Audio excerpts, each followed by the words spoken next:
গ্রামের নতুন স্কুলে ভর্তি হয় অয়ন। মাঠে খেলতে গিয়ে সে দেখে স্নিগ্ধা তারা চিহ্ন নামের এক মেয়ে মাটির ঘরের বারান্দায় বসে বই পড়ছে। স্নিগ্ধ চোখে তার দিকে তাকায়।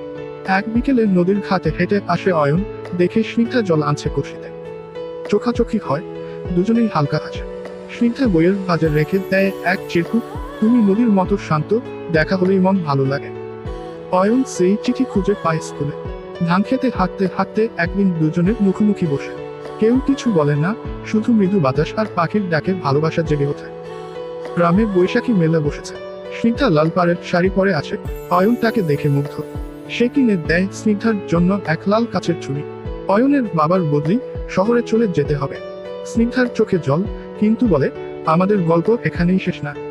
চলে যাওয়ার আগে অয়ন বলে, একদিন আমি আবার ফিরব। ধানের মাঠের এই গন্ধ আর তোমার মিষ্টি চোখ খুলব না। বছর দুয়েক পর বৈশাখের মেলায় অয়ন ফেরে, এবার সে কলেজ পড়ুয়া। স্নিগ্ধা সেই একই খাটে দাঁড়িয়ে, দুই চোখে হাজার কথা। তারা চিহ্ন ভালোবাসায় অনেক সময় কথা বলে না,